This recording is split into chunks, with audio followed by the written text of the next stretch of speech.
दाहिना हाथ उठाएंगे और मेरे पीछे पीछे दोहराएंगे। आओ हम ईश्वर के लिए ऊंचे स्वर से गाएं। अपने उद्धार की चट्टान का जय जयकार करें। हम धन्यवाद करते हुए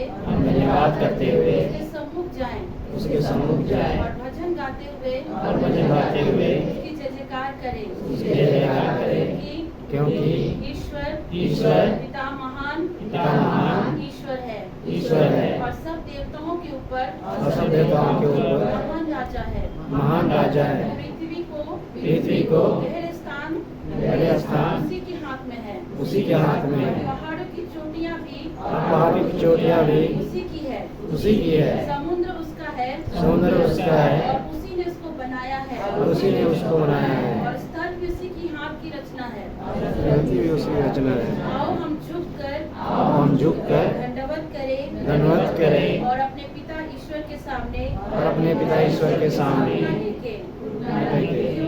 क्योंकि वही हमारा परमेश्वर है। और हम उसकी चराई की प्रजा हैं और उसके हाथों के भेड़ हैं। भला होता कि आज तुम उसकी बात सुनते। अपना हृदय ऐसा कठोर मत करो जैसे मरीबा में और मसा के दिन जंगल में हुआ था। जब तुम्हारे पुरखाओं ने मुझे परखा और उन्होंने मुझको जांचा और मेरे काम को भी देखा। 40 वर्ष तक मैं इस पूरी पीढ़ी के लोगों से पूछता रहा और मैंने कहा या तो भटकने वाले मन के समान है और इन्होंने मेरे मार्गों को नहीं पहचाना। इस कारण मैंने क्रोध में आकर शपथ खाई ये मेरे विश्राम स्थान में कभी प्रवेश ना करने पाएंगे। ईश्वर की वाणी है। ईश्वर को धन्यवाद। मेरे प्रियो, आज कितने लोग आशीषित हुए हैं आराधना में? Praise the Lord. रूम से एक चटाई निकाल धन्यवाद देती हूँ कि हमारे बीच में परमेश्वर ने 2 आराधन भाई को दिया है और उनकी आराधना के द्वारा मैंने आज पवित्र आत्मा को भरपूरी से पाया है। प्रभु का धन्यवाद। हम लोग वचन निकालेंगे सबोपदेशक, यानी कि नीति वचन के बाद, शक्ति ग्रंथ के बाद आता है इतिहास। नीति वचन के बाद आएगा, शक्ति ग्रंथ के बाद आता है सबोपदेशक। अध्याय 3 का 1 से लेकर मैं पढ़ रही हूँ। हर एक बात का एक अवसर और प्रत्येक काम का जो आकाश के नीचे होता है एक समय है। जन्म का समय, मरण का भी समय, बोने का भी समय और बोए हुए को उखाड़ने का भी समय, घात करने का समय और चंगा करने का भी समय, ढा देने का समय और बनाने का भी समय, रोने का समय, हंसने का समय, छाती पीटने का समय, नाचने का भी समय, पत्थर फेंकने का भी समय और गले लगाने से रुकने का भी समय, ढूंढने का समय, खो देने का भी समय, चुप रहने का समय और बोलने का भी समय, प्रेम करने का समय, बैर करने का भी समय, लड़ाई का भी समय, मेल का भी समय, काम करने को अपने परिश्रम से क्या लाभ होता है। ये ईश्वर की वाणी है। ईश्वर को धन्यवाद। आज जो संदेश परमेश्वर ने दिया है, बड़े ध्यान से सुनिएगा इस संदेश को। परमेश्वर आपका बोझ उठाएगा पर आपकी जिम्मेवारी नहीं उठाएगी। मैं ये बात एक सिस्टर के घर में डिस्कस कर रही थी उसके जन्मदिन के दिन, और आज परमेश्वर ने मुझे कहा कि आज अपने भाई बहनों से भी यही बात को कहना। बोलिए, परमेश्वर मेरा बोझ उठाएगा, परमेश्वर मेरा बोझ उठाएगा, पर जिम्मेवारी मुझे खुद लेनी होगी। हाँ, परमेश्वर आपका बोझ उठाएगा पर जिम्मेवारी आपको खुद लेनी पड़ेगी। इब्रानी की पुस्तक में लिखता है कि अपना बोझ परमेश्वर पे डाल दो, परमेश्वर संभाल लेगा। पहला पत्रस 5:7 कहता है अपनी सारी चिंता ईश्वर पिता को डाल दीजिए, ईश्वर को आपका ध्यान है। Hallelujah hallelujah. हालेलुया। हालेलुया। अगर कहा जाए तो समय को क्या बोलते हैं? Time is money. एक जगह बोले जाते हैं टाइम इज पिलर, मतलब समय पे सब चीज ठीक भी होता है, समय पर चंगाई भी आती है, यही कहता है ना दुनिया। लेकिन सुलेमान क्या कहता है? हर एक चीज का करने का समय है, हर एक चीज का। अभी मैंने पढ़ा समुपदेश में, मरने का भी समय है, जन्म लेने का भी समय है, खाने का भी एक टाइम है, हर एक चीज का टाइम है। सुलेमान इस बात को बताता है। सुलेमान कौन है? दाऊद राजा का बेटा है। परमेश्वर से उसने प्रज्ञा को मांगा था, धन दौलत को नहीं मांगा था, और उसको बुद्धि मिलने के चलते उसने 2-4 किताबों को लिखा है। श्रोत्र ग्रंथ को भी सुलेमान ने लिखा है कुछ जगहों में, और समुपदेश को भी सुलेमान लिखता है और कहता है कि हर एक चीज का एक टाइम है, खाने पीने का टाइम है, सब चीजें। जस्ट इसके ऑपोजिट ही सुलेमान बता रहा है। हाँ, ये बात सच है कि समय पर कुछ चीजें ठीक हो जाती हैं, समय पे कुछ चीजों को ठीक होना भी होता है, कुछ चीजों को ठीक कर भी दिया जाता है, कुछ चीज ठीक हो भी जाती है। लेकिन ये बात हर जगह परफेक्ट नहीं बैठती है, ये भी चीज को जानना है। कुछ जगह पर समय पे ठीक होगा, लेकिन हर जगह पर ये बात लागू नहीं होता है। आपको जो करना है वो आपके हाथ पर है। परमेश्वर तो अपना काम करेगा, परमेश्वर आपका बोझ उठाएगा, आपकी चिंताओं को लेगा, लेकिन कुछ ऐसी चीजें हैं जो आपको खुद से करना पड़ेगा। बात समझ रहे हैं? परमेश्वर आपके बोझ को लेगा, आपकी चिंताओं को लेगा, लेकिन जिम्मेवारी आपको खुद से उठानी पड़ेगी। जिम्मेवारी परमेश्वर नहीं लेगा, जिम्मेवारी आपको लेनी पड़ेगी। समझिए इन बातों को। बोझ आपका उठाएगा, चिंता आपका उठाएगा, बीमारी को भी वो ठीक करेगा, लेकिन जो रिस्पॉन्सिबिलिटी परमेश्वर आपको दिया है वो तो आपको खुद से उठाना पड़ेगा ना। जिम्मेवारी तो परमेश्वर नहीं उठाएगा ना। हाँ, शादी होने के बाद पति पत्नी को एक दूसरे के प्रति रखा गया, पत्नी पति के लिए खाना बनाए, पति कमा के लाए, ये क्या है? जिम्मेवारी है परिवार के प्रति, है कि नहीं? कि वो भी परमेश्वर ही करेंगे, उसे तो हमें खुद से करना पड़ेगा ना। जिम्मेवारी आपको खुद से उठाना पड़ेगा, बोझ और चिंता परमेश्वर लेगा। Hallelujah hallelujah. बाइबल बताती है पुराने नियम में दाऊद के बारे बताती है। यहाँ पर दाऊद का एक बेटा था। दाऊद कई एक रानियों से उसने शादी की थी। उस समय के पुराने जमाने में राजाओं की काफी वाइफ होती थी, काफी पत्नियां होती थी, और दाऊद की भी एक पत्नी का बेटा का नाम था आमोन। क्या नाम था? याद रखिएगा नाम सबको, ठीक है? मैं नहीं जानती आपने बाइबल कितना पढ़ा है, लेकिन जब यहाँ आए हैं तो जरूर से सीखें और वचनों को भी मनन करें। दाऊद का एक बेटा था जिसका नाम था आमोन, और आमोन जो था, जो लड़का था आमोन, उसको दाऊद की दूसरी पत्नी की बेटी से प्रेम हो गया। सोचिए, दाऊद का एक वाइफ है, उसके बेटे का नाम आमोन है, वो आमोन अपनी सेकंड माँ की बोला जाए या सौतेली माँ की बेटी से प्रेम कर बैठा। क्या उचित है ये? हाँ, नहीं है।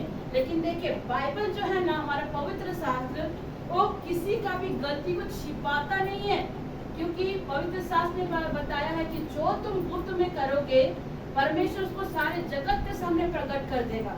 और हमारा पवित्र शास्त्र ऐसा है कि हर एक की गलतियों को बताया, गलती को छुपाया नहीं है। इस बात को ध्यान दीजिएगा। आमोन अपनी सौतेली माँ की बेटी से प्यार कर बैठा, और इतना प्रेम, उससे इतना प्रेम, उस प्रेम के चलते वो बीमार हो गया। बहुत सारे यूथ प्रेम के चक्कर में खाना पीना छोड़ देते हैं। तू ही मेरी सुबह, तू ही मेरी शाम, खाना पीना छोड़ देंगे, माँ बाप से बात करना बंद कर देंगे, सब चीज को ये कर देंगे, प्रेम में इतना डूब जाएंगे। इस तरह ये लड़का भी अपनी बहन के प्रेम में इतना डूब गया कि वो बीमार हो गया ना। वो इतना बीमार है कि बीमार होते होते क्या हो गया, सूख गया एकदम, इस तरह हड्डी का हो गया। बाइबल बताती है। उसका दोस्त एक दिन आमोन से उसका दोस्त मिलने आता है और बोलता है, क्या बात है, तू इतना बीमार क्यों है? क्या आपने इस बाइबल में इस कहानी को पढ़ा है, इस वचन को पढ़ा है? नहीं पढ़ा है तो सुन लीजिए। वो बोलता है कि क्या बात है, मैं इसको ज्यादा लंबे पे नहीं ले जाऊंगी, नहीं तो बहुत समय ले जाएगा, शॉर्ट पर ही मैं बता रही हूँ। उसका दोस्त आकर पूछता है कि आमोन तू किस बात के लिए इतना बीमार है? आमोन कहता है, भाई ऐसे ऐसी बात है, एक दोस्त ही दूसरे दोस्त को अपनी सारी बातें बताता है, माँ बाप को भी नहीं बताते हैं लोग, जानते हैं ना।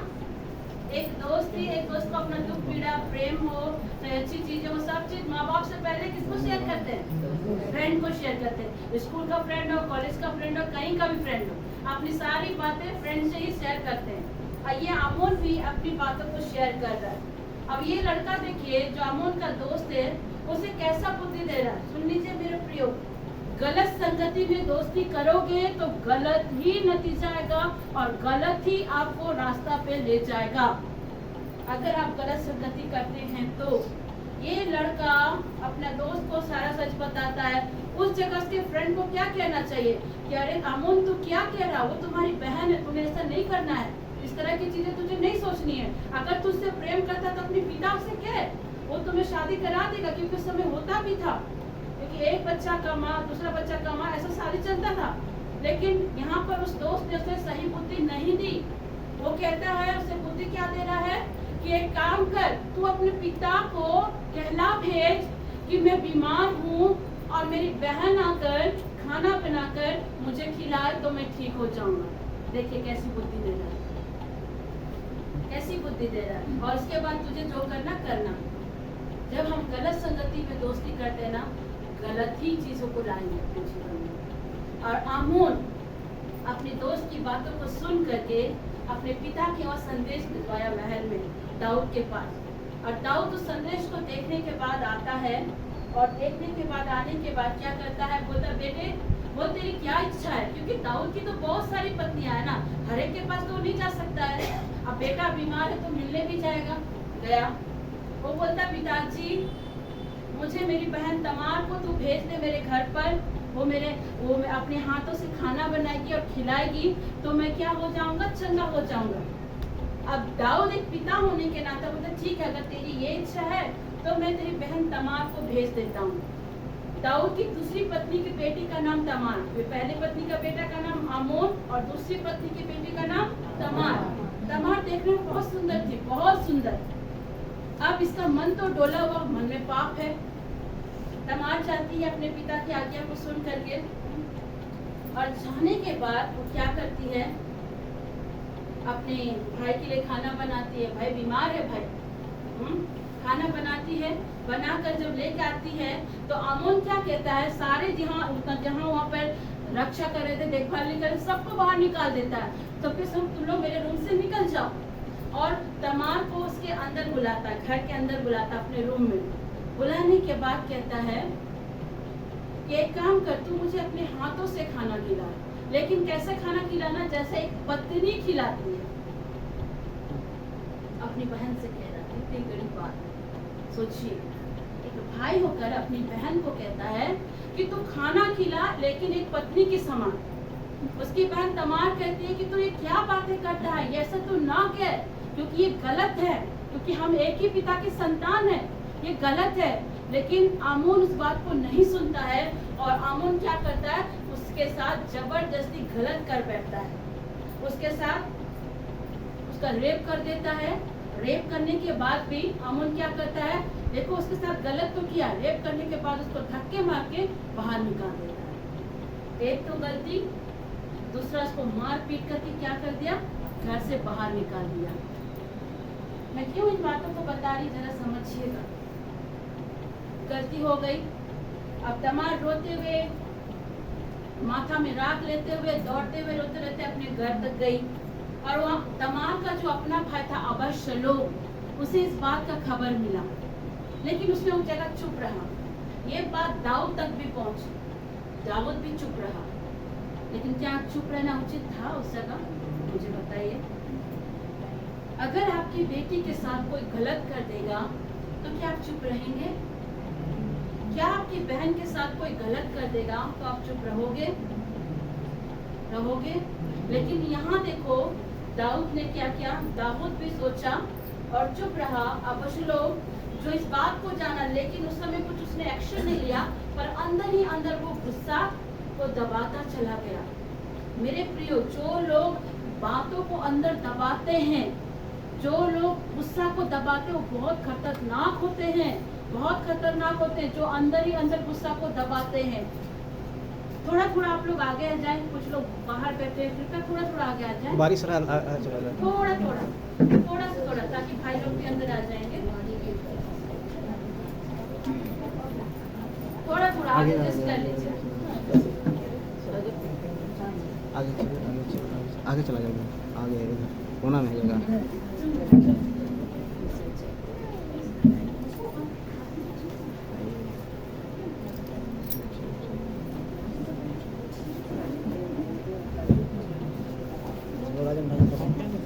चेयर भीतर इधर भी आके बैठ सकते हैं, कोई दिक्कत नहीं है। आगे बढ़ने बोलिए ना थोड़ा सा। थोड़ा सा और आगे चला, थोड़ा सा चला। उधर से आगे चला जा हाँ, बाबू, उधर से चला जा, उधर से आगे चला जा, आगे चले जा, उधर से जगह है, दरवाजा है।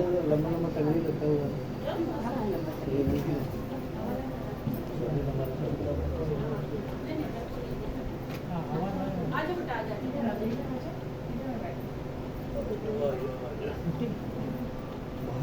कैसे? ठीक है, हम लोग आते हैं बच्चे को।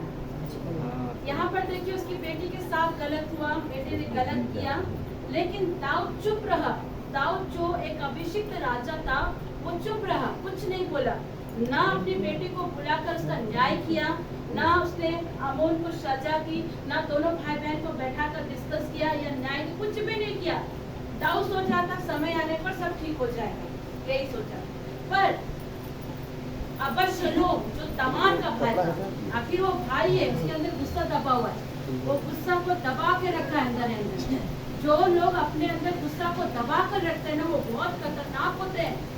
इसीलिए गुस्से को दबा कर न रखें, बल्कि उसे परमेश्वर के हाथ रखिए और परमेश्वर के पास इन बातों को कहिए कि परमेश्वर मुझे गुस्से के स्पिरिट से आजाद कर, क्योंकि गुस्सा करने वाला भी एक दुष्ट आत्मा होता है। गुस्सा करना, चिड़चिड़ाना, गाली गलौज करना, मजाक करना या फिर बहुत सारी चीजें बातें, ये सारे दुष्ट आत्माओं की साइन है और इससे आप खुद निजात नहीं पा सकते। इसके लिए आपको उपवास करना होगा, प्रार्थना करना होगा और प्रभु आपकी मदद करेगा। गुस्से की आत्मा से, चिड़चिड़ाने की आत्मा से, झूठ बोलने की आत्मा से, हर एक तरह की आत्माओं से प्रभु आपको आजाद करेगा। ये हर प्रकार की दुष्ट आत्माएं हैं। यह अबशलोम गुस्सा अपने अंदर दबाता चला गया और वो वेट कर रहा था आमोन को मारने के लिए, क्योंकि उसके पिता ने तो न्याय नहीं किया उसकी बहन के साथ। बाइबल बताती है, दूसरा सामुएल 13:14 में हम पढ़ सकते हैं। वहाँ पर हम लोग देखेंगे दूसरा सामुएल की पुस्तक में अबशलोम अपने भेड़ों का ऊन कतरने का जश्न मना रहा है, क्योंकि उस समय भेड़ बकरी को लेकर ही सबसे ज्यादा उल्लास मनाया जाता था। वो भेड़ ऊन कतरने का जश्न मनाने के लिए दाऊद के पास निमंत्रण भेजता है, पिताजी मैं उन भेड़ों का ऊन कतर रहा हूँ, इस जश्न में आप शामिल होइए। पर अबशलोम जानता था कि उसका पिता इस जश्न में शामिल नहीं होगा। वो जानबूझकर अपने पिता के सामने ये बात रखा और उसके पिता बोलता मैं तो नहीं जा सकता क्योंकि वो राजा है। तो वो कहता है ठीक है पिताजी, अगर आप नहीं आएंगे तो मेरे भाइयों को भेज दीजिए, और उन भाइयों में आमोन भी सम्मिलित है। समझ रहे बात को? अब उसके पिताजी ने बहुत रिक्वेस्ट करने के बाद अबशलोम के कहने पर अपने सारे बेटों को अबशलोम के घर भेज दिया। और बाइबल बताती है अबशलोम जो अंदर ही अंदर गुस्सा को पाल रखा था, उसने अपने लोगों से कहा कि जैसे आमोन आएगा उसे हत्या करके मार देना। और जैसे आमोन आता है अबशलोम के लोग क्या करते हैं, आमोन को मार देते हैं। और दाऊद के पास खबर जाता है कि अबशलोम ने उसके सारे बेटों को मार दिया और दाऊद भागा फाड़ के रोने लगता है। पर एक्चुअली में सिर्फ आमोन की हत्या होती है और अबशलोम अपने घर को छोड़ के दूसरे राज्य में भाग जाता है। फिर भी दाऊद चुप है। बेटी के साथ रेप हो गया, बेटा को मार दिया, फिर भी दाऊद चुप। समझ रहे बातों को? बेटी के साथ भी गलत हो गया, बेटी को भी मार के हत्या कर दिया, लेकिन फिर भी दाऊद क्या है, चुप। क्या उस जगह दाऊद को चुप रहना चाहिए? बेटी के साथ गलत किया, चलो ठीक है। अब बेटे को भी मार दिया, हत्या कर दिया, क्या दाऊद को चुप रहना चाहिए था? चाहिए था। दाऊद भी चुप रहा, एक शब्द भी दाऊद नहीं बोला। बाइबल बताती है एक शब्द भी नहीं बोला। अब बेटा अपने घर को छोड़ के पड़ोसी राज्य में चला गया। बोलते ना हर घर में जब बच्चों की लड़ाई होती है तो माँ चाहे मामा चाहे चाचा चाहे बुआ कोई एक होता है ना बच्चों के फेवर में कि ठीक है ना भैया गलती हो गया, बच्चे को बुला लो। मनाने के लिए कोई ना कोई तो रहते हैं ना घर पे। हाँ, अभी एग्जाम्पल बता रही हूँ। मैंने जैसे अपने हम लोग यहाँ पर रखे, हमारे एक बेटा को रखे हैं, उससे भी गलती हो गई। वो भाग करके मेरी ननद के घर चला गया, ठीक है, गलती हो गई उससे। लेकिन उस जगह उसकी गलती को मैं अगर नहीं सुधारती तो कुछ भी कर सकता था। मैं गई उसके पास, मैं आपको बता रही, साथ में मैं राजा ननद को भी लेकर गई थी। मैं गई और मैंने अपने बेटे को एक थप्पड़ भी मारा। उन पे बता रही, नीति वचन कहता है सुक्ति ग्रंथ अपने बच्चे की ताड़ना कर, वो मरेगा नहीं वरन वो सुधरेगा। लिखा है कि तुम्हारे एक छड़ी लगाने से उसकी मृत्यु नहीं हो जाएगी, वो सुधरेगा। और मैंने जाकर उसे एक थप्पड़ लगाया कि तुमने बिना बताए इतने दूर तुम कैसे चले गए। अगर किसी गलत आदमी के हाथ लग जाते या तुम्हारा एक्सीडेंट हो जाता या तुम कुछ भी हो जाते, हम तुम्हें कैसे ढूंढते। अगर उस जगह मैं बोलती छोड़ो, मैंने इसे गांव से लाया, मेरा कोई मतलब नहीं है, मैं वो कहाँ भी जाए कुछ भी करे, अगर मैं ऐसे ही कर देती तो क्या जजमेंट होता? नहीं होता। अगर मैं उसे गांव से लाई हूँ तो मेरी एक रिस्पॉन्सिबिलिटी है, हम दोनों पति पत्नी की रिस्पॉन्सिबिलिटी कि उस बच्चे को हम एक अच्छी तालीम दें, एक अच्छे रास्ते पर ले जाएं, ना कि उसे यूं छोड़ दे। हर एक घर में एक समझाने वाला होता है। ठीक दाऊद के भी महल में एक है, उसका सेनापति योआब। बोलिए योआब। नाम सभी गजब गजब है ना। योआब कहता है कि राजा ठीक है, अबशलोम से गलती हो गई, तुम अबशलोम को वापस बुला लो। तो दाऊद कहता मैं नहीं बुलाऊंगा, तुमको बुलाना तुम बुला, तुमको जो करना कर। कई बार हम लोग भी बोलते हैं ना बेटा से गलती है कि तो क्या बोलते हैं हस्बैंड लोग, तेरा बेटा तू समझ, तू बुला, तू कर, जो करना तू कर। और मम्मी लोग का दिल तो बड़ा ही होता है, अपने बच्चों को छोड़ के तो रह नहीं सकते हैं। पिताजी सख्त हो सकते हैं लेकिन माँ का दिल मोम होता है।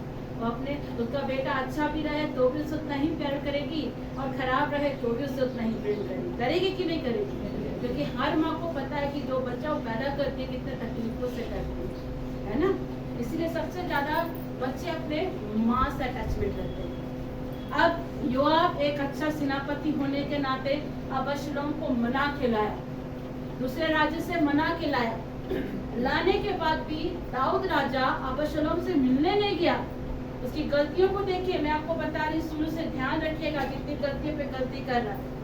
अबशलोम आ गया उसके घर, लेकिन अबशलोम से मिलने के लिए दाऊद एक बार भी नहीं किया। हम लोग पढ़ते हैं दूसरा सामुएल अध्याय 13-14 के चैप्टर में कि सोचिए एक बार भी अबशलोम से मिलने के लिए दाऊद ने किया।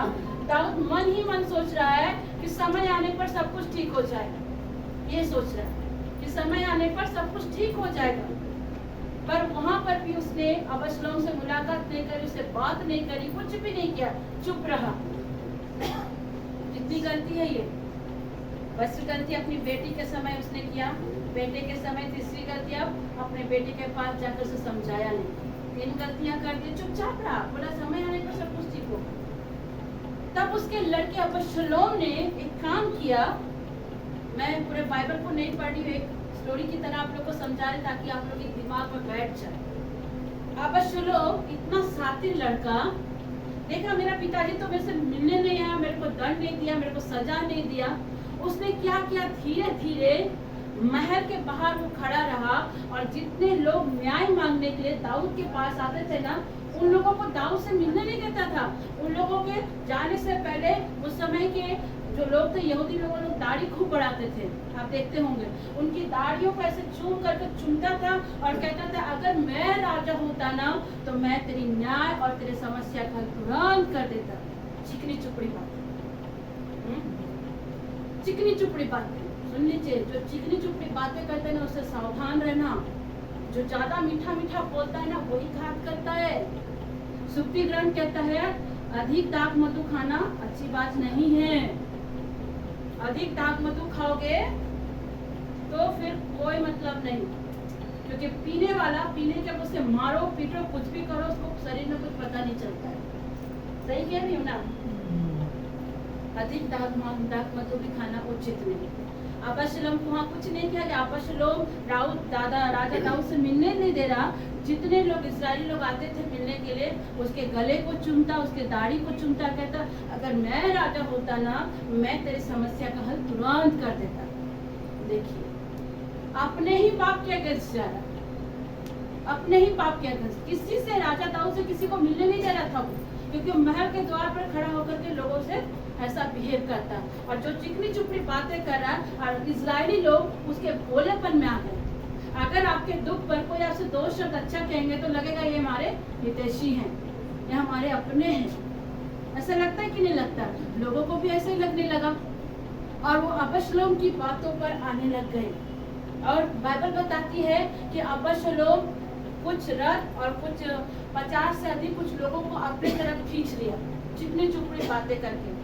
जो माँ बाप अपने बच्चों की गलती पर उसे डांटते नहीं है, ताड़ना नहीं देते हैं, उनके साथ कुछ ऐसा ही होगा। मेरे प्रियो, मैं आपको बता रही हूँ, अगर आपका बच्चा गलती करे ना, जरूर से डांटो, जरूर से ताड़ना करो, क्योंकि आपके छड़ी लगाने से, आपके डांटने से आपका बच्चा मरेगा नहीं, वरना आपका बच्चा सही रास्ते पर आएगा। माँ बाप का भय होना बहुत जरूरी है। अगर आपके बच्चे आपका भय मानते हैं, इट मीन वो ईश्वर का भी भय मानेंगे, वो आपकी शिक्षाओं पर चलेंगे। गलत रास्ते से आपका बच्चा बच जाएगा, गलत रास्ते में नहीं जाएगा। आप सबने एक स्टोरी तो सुना है ना कि एक बच्चा गलती पे गलती करता था, लेकिन उसका माँ उसको कुछ नहीं बोलती थी। स्कूल से पेंसिल चुरा के आता, सब कुछ चुरा के आता था, चोरी का सारा सामान लाता था, लेकिन उसकी मदर कुछ नहीं बोलती थी।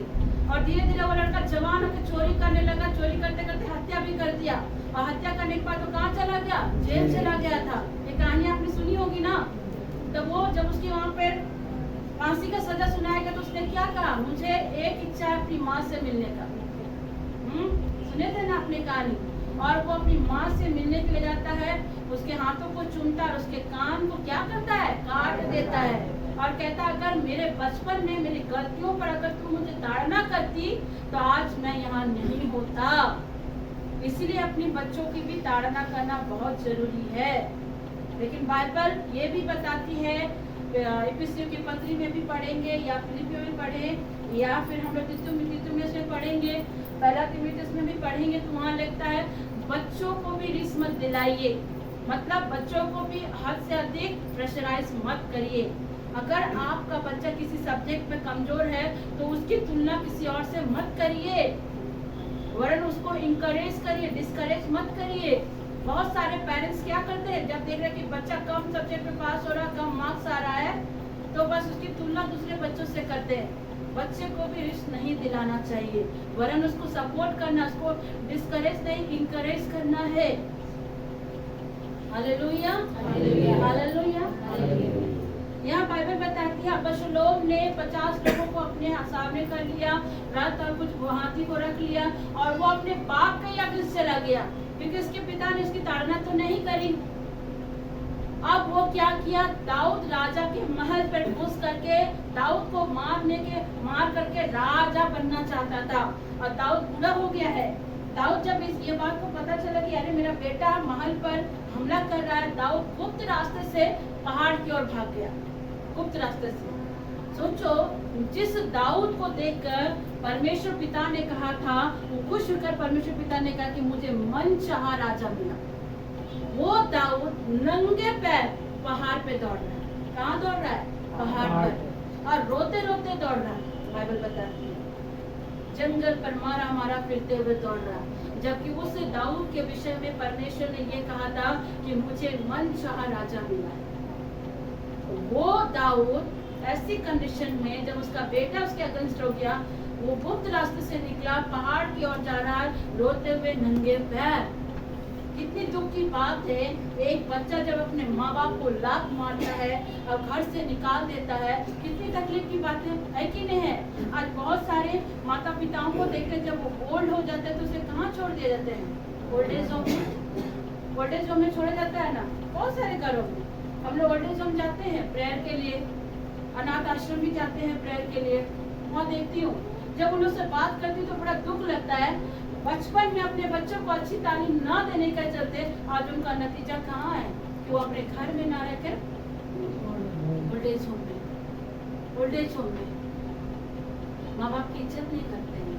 पैसा है, सब कुछ है, प्रॉपर्टी है, लेकिन अपने माँ बाप को रखने के लिए जगह नहीं है, अपने माँ बाप को खिलाने के लिए 2 वक्त का रोटी नहीं है। सोचिए, सोचने वाली बात है या नहीं है? बाइबल बताती है अबशलोम दाऊद का जो बेटा था, बहुत सुंदर लड़का था, सुनहरे बाल थे, इतने लंबे लंबे बाल थे, बाइबल उसके बारे में डिस्क्राइब की, इतने लंबे लंबे बाल थे, बहुत गोरा था। एक दिन दाऊद के लोगों का और अबशलोम के लोगों का दोनों के बीच युद्ध हो गया, और युद्ध होने के चलते जब दाऊद के लोग अबशलोम के लोगों के ऊपर हावी हो गया, तब उसका बेटा अबशलोम गधी के बच्चे पे बैठ करके जंगल को पार कर रहा था। किस पे बैठ कर पार कर रहा था? जंगल, गधी के बच्चे के ऊपर। और जब पार कर रहा था, ऐसा समय आया कि जंगल में एक बड़ा सा झाड़ी वाला पेड़ था, और वहां जाकर अबशलोम के बाल जो लंबे थे वो फंस गए, और वो वहां अटक गया, और गधी का बच्चा आगे निकल गया। कई बार ना अभिषिक्त लोगों के विरुद्ध बोलोगे ना, तो परमेश्वर अपने तरीके से तुम्हें सजा देगा। अगर एक फादर के विरुद्ध बोलते हो, अगर एक प्रभु के दास के विरुद्ध बोलते हो या दासी के विरुद्ध बोलते हो ना, इट मीन्स आप परमेश्वर के विरुद्ध बोलते हैं। अगर वो गलत भी है ना, तो भी आप उसका न्याय मत करना, क्योंकि जजमेंट परमेश्वर करेगा, आपको अधिकार नहीं है न्याय करने का। अगर वो गलत है, उसके लिए प्रार्थना करिए, लेकिन उसके विरुद्ध कुछ मत बोलिए। आपको नहीं पता है, क्योंकि आप अगर उसके विरुद्ध कुछ भी गलत बातों को करते हो, परमेश्वर आपका न्याय करेगा। यजकल में लिखा है, जो परमेश्वर के दास दासी को छूता है, वो उसकी आंख की पुतली को छूता है। इसीलिए कभी भी अगर फादर गलत है या सिस्टर गलत है या कोई पास्टर गलत है या बिशप गलत है, आप जान रहे हो ना, तो उसके लिए प्रार्थना करो, लेकिन उसकी बदनामी और निंदा मत करो, क्योंकि जजमेंट करने का अधिकार आपको नहीं है। उस जगह से आप अगर आशीष नहीं पा रहे, आप चुपचाप वहां से हट जाइए, लेकिन उसकी बदनामी न करें। यहाँ पर दाऊद के बेटे ने भी कुछ ऐसा ही किया था, क्योंकि दाऊद परमेश्वर का अभिषिक्त है, उसका पिता तो जरूर है, लेकिन उससे पहले क्या है? परमेश्वर का अभिषिक्त दास है। इस बात को ध्यान दीजिएगा। और परमेश्वर भी अपने तरीके से न्याय करता है। बोलते हैं ना, परमेश्वर की लाठी में आवाज नहीं होती है। और अबशलोम उस झाड़ी में फंस गया, उसके बाल उसमें फंस गए, और गधी वहां से क्या हो गया? निकल गई। दूसरा सामुएल अध्याय 18 के 14 में लिखता है, योआब ने कहा, योआब जान गया कि अब यहाँ पर ये फंस गया है, तो योआब अपने लोगों को बोलता कि जाओ उसके पास, वहाँ अबशलोम फंसा हुआ। और जितने दाऊद के लोग थे, जितने उसके सेनापति के साथ थे, उन लोगों ने एक साथ कई तीर छोड़ दिए, एक दूर से लंबा तीर को खींच के छोड़ दिया, और सारे तीर जाके अबशलोम को लग गया, अबशलोम के बीच बीच में लग गया। क्या लग गया? तीर लग गया। दूसरा सामुएल में कहता है अध्याय 18 के 14 में, और यह योआब कहता है, जो दाऊद का सेनापति कहता है, मैं तुम्हारे संग यूं ही ठहरा नहीं रह सकता, और उसने अबशलोम को तीर से मार डाला। दाऊद का दूसरा बेटा भी मर गया। कितनी दुखदायी घटना है यहाँ, समझ रहे हो? अगर एक माँ बाप अपने बच्चे को मार डाले, कितना दुख का वाला बात है। अगर एक माँ बाप के सामने उसके बच्चे की मृत्यु हो जाए, कैसा लगेगा उसका दिल? मुझे बताओ, कैसा लगेगा? जब एक माँ एक बच्चे को जन्म देती है ना, बड़ा करती है, और उसकी आंख के सामने उसके बच्चे की मृत्यु हो जाती है, एक पिता जो अपने बच्चे को उंगली पकड़ के चलाता है, और उसके सामने उसके बच्चे की मृत्यु हो जाए, कैसा लगेगा? अभी रिसेंटली एक परिवार में एक दीदी के साथ भी घटना घटा। उनके 2 बेबी हुए थे, मैं नाम नहीं ले रही हूँ। ईश्वर ने एक बच्चे को सुरक्षित रखा, लेकिन एक बच्चे को अपने पास बुलाया। मैं समझती हूँ कि उस दीदी का दुख और उस परिवार का दुख बड़ा है, उनके जीवन में दुख बड़ा है, क्योंकि यीशु मसीह भी जब लाजर मरे थे ना, यीशु मसीह भी रोए थे, हमारा प्रभु भी रोया था। आप पढ़ सकते हैं बाइबल में, न्यू टेस्टामेंट में यीशु मसीह भी रोए हैं। जब मार्था और मरियम के दुख को देखा ना, यीशु भी वहाँ रोया है, बाइबल बताती है यीशु रोया है उस जगह। तो एक पेरेंट्स को कितना तकलीफ लगा होगा, कितनी दुखदाई घटना है उस जगह पर। और जब आप पढ़ेंगे अध्याय 33 के 18 पद में, दाऊद वहाँ विलाप करने लगा और कहता, भला होता मेरे बेटे कि मैं तेरे बदले मेरी मृत्यु हो जाती। एक तो तू अपने बेटे को मारने के लिए लोगों को भेज रहे हो, मृत्यु भी हो गई, और तू कहता है भला होता कि मेरी मृत्यु हो जाती। समझ रहे हैं कुछ चीजों को?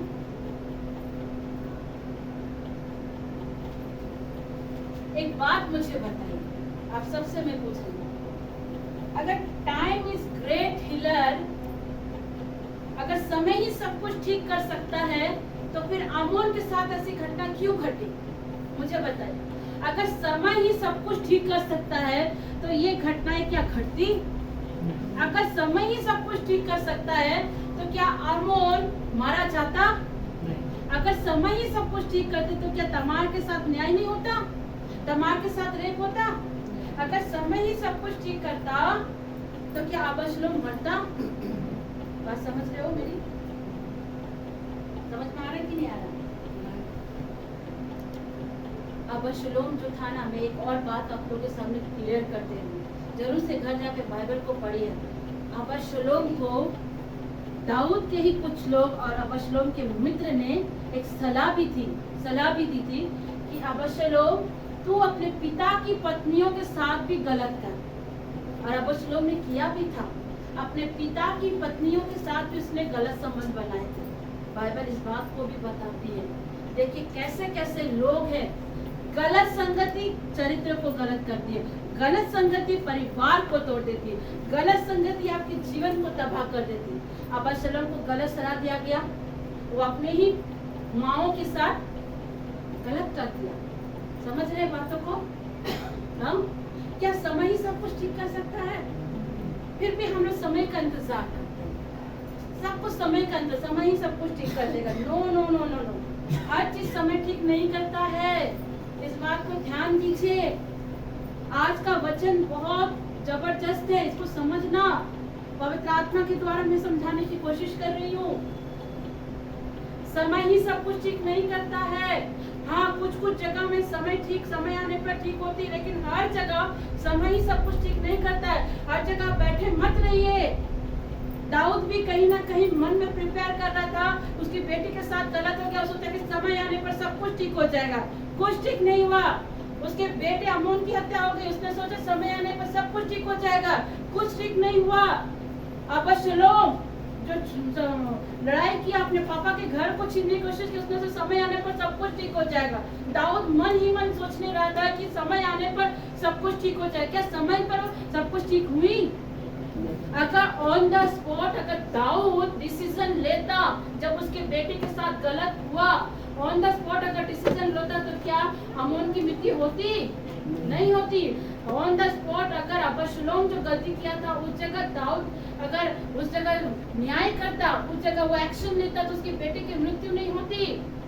लेकिन कई बार हम समय का इंतजार करते हैं। जिम्मेवारी लेना सीखिए। परमेश्वर आपका बोझ लेगा, आपकी जिम्मेवारी नहीं लेगा।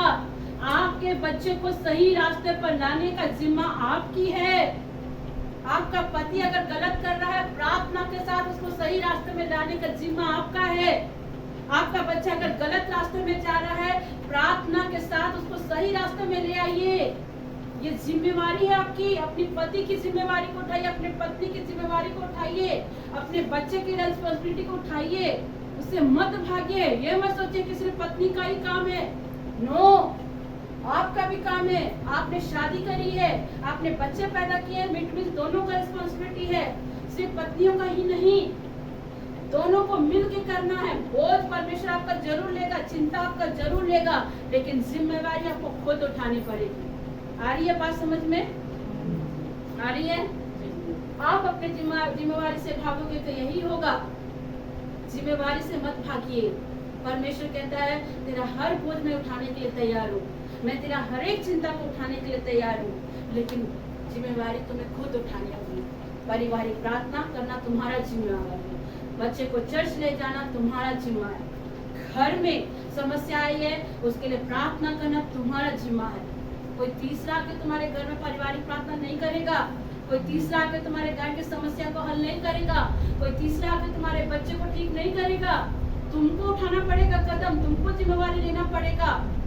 एक सिस्टर के घर में प्रेयर करने गई थी, उसका बेटा बहुत बिगड़ा हुआ था। मैं आपको बता रही हूँ, नाम नहीं बता रही हूँ आप लोगों को, लेकिन नाम बताने से आप सब जान जाओगे।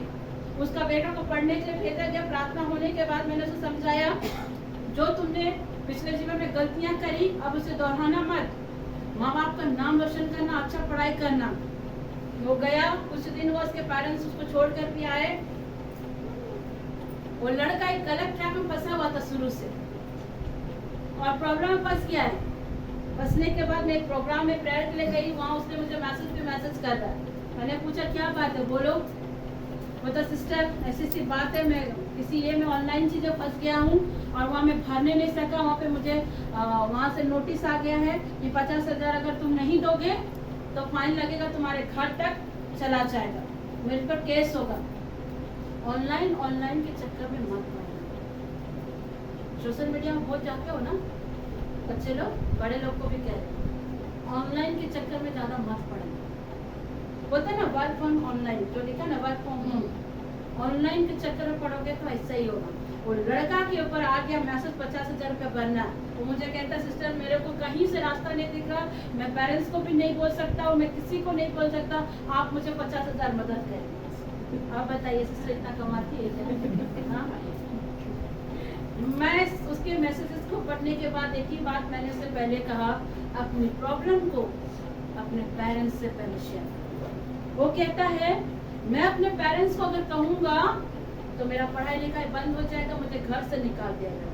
मतलब कहीं ना कहीं पेरेंट्स के बीच बच्चों का रिश्ता सही नहीं है, तभी तो ये बातें हो रही हैं। उस बच्चे ने कहा अगर आप मेरे प्रॉब्लम को सॉल्व करते तो कर दीजिए, मैं अपने पेरेंट्स को नहीं बोलूँगा। मैं आपसे भी रिक्वेस्ट कर रहा हूँ सिस्टर कि मेरे पेरेंट्स को मत बोलना। सिस्टर तो दुविधा में पड़ गई। मैंने कहा ठीक है बच्चे मत घबराओ, मैं प्रार्थना कर रही हूँ। और मैंने उसे कहा बाइबल पढ़ो, जाकर घुटने में आओ, प्रार्थना करो, कुछ नहीं होगा। और वो प्रार्थना करने लगा, मैं भी उसे दुआ करी। मैंने बोला कुछ नहीं होगा। ईश्वर का धन्यवाद देती हूँ कि वो फ्रॉड कंपनी से वो बच्चा बच गया, उसको कोई मैसेजेस कोई कॉल्स नहीं आए और ईश्वर उसको बचाया, बचाया। लेकिन यहाँ एक सीखने वाली बात है, ऑनलाइन के चक्कर में ज़्यादा मत पड़िए। वर्क फ्रॉम होम जो लिखता है ना उस पर ज़्यादा मत पड़ना।